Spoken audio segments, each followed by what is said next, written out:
के लिए बोला गुरु ने कृष्ण देखा नहीं, बोला बन गया गुरु, बाहर है गुरुगिरी तेरा। भगवान को दर्शन नहीं किया, नहीं जा रहे देखो तारे, बोला कृष्ण उपदेश, गुरु बन गया।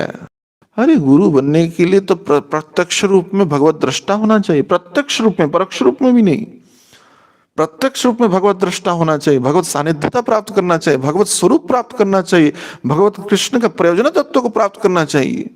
हर एक कोई गुरु नहीं हो सकता है। जय कृष्ण तत्वता से गुरु होय। तो ये लेकिन मिलेगा क्या ऐसे गुरुगिरी करके?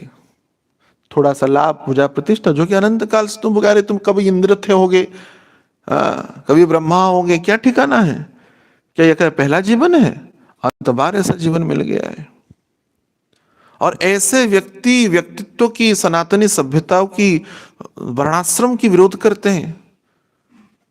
वर्णाश्रम क्या रे, ब्राह्मण ब्राह्मण कुछ है नहीं, जन्म से ब्राह्मण हो गया तो क्या हुआ? कहां पे शास्त्र में? हजारों शास्त्रों है इसमें, इसका प्रमाण है, श्रुति गोचर है, प्रमाण है। वही भागवतम ही प्रमाण है, वही गर्ग संहिता प्रमाण है, वही रामायण प्रमाण है, वही महाभारत प्रमाण है। ये क्या तुमने देखा नहीं? तुम्हारा चश्मा ने ये देखा नहीं? जो तुम जाति की, कुल की, गोत्र की, यज्ञोपवीत की, ब्राह्मणत्व की, श्री विग्रह की निंदा कर दोगे। और इतने अज्ञानता है। अब सोचिए, आप कहते हैं भक्ति विनोद ठाकुर भक्ति विनोद धारा के हैं। अरे भक्ति विनोद ठाकुर स्वयं 3 श्लोक रचना किए देवी जी के विषय में, और तुम देवी की निंदा करोगे?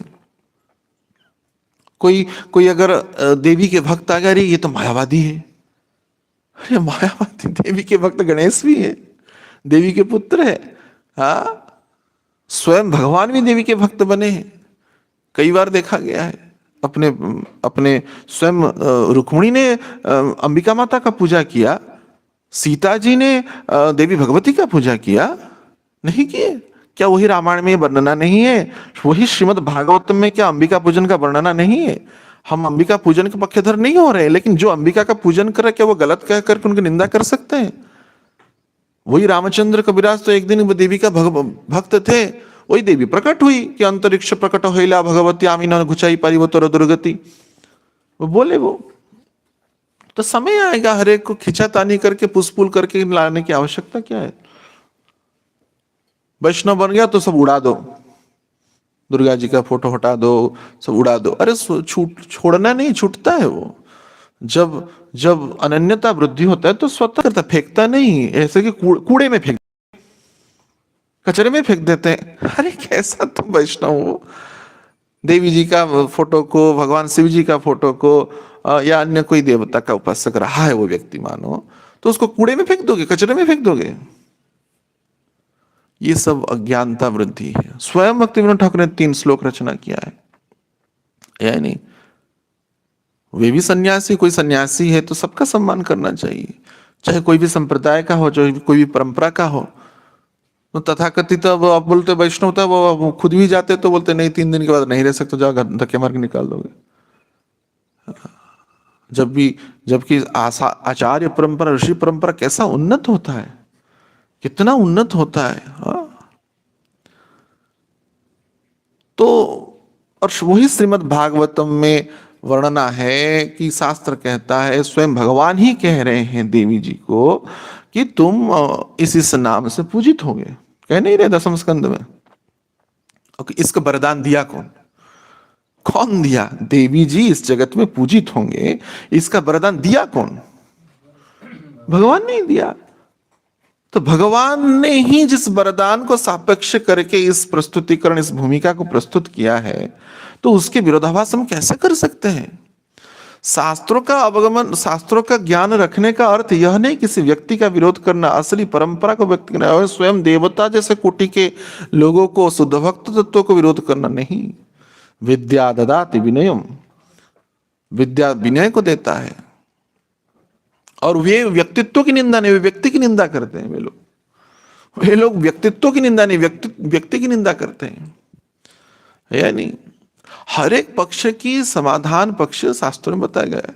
अभी कोई जैसे विरोधाभास में वर्णित किया जाता है कि अरे ये सब माने पहले तो सत्य में ऐसा था नहीं, लेकिन अभी बहुत प्रसिद्धि वृद्धि हो रहा है। इनकी अनुयायियों की बात नहीं है, जैसे खाटू श्याम जी हैं, पहले इतना प्रसिद्धि था नहीं, लोग बढ़ रहे हैं तो लोग कहते यह अशास्त्रीय है, यह अशास्त्रीय है। वही तथाकथित वैष्णव जो है, जो अपने आप को बड़ा फॉलोअर बनाने वाले लोग हैं, तो यह अशास्त्र, अशास्त्र कैसे हो सकता है? बोलते महाभारत में प्रमाण नहीं। वो बड़का देख लिया कि महाभारत में प्रमाण है, सही में महाभारत में वर्णना है नहीं। हर एक प्रसंग महाभारत में नहीं, अन्य पुराण में वर्णना है। स्कंद पुराण की, माहेश्वर खंड की, ये देवी खंड में ये वर्णना है, बड़ी अच्छा खासा वर्णना है। खाटू श्याम शब्द नहीं है, लेकिन बर्बरिक शब्द है उसमें।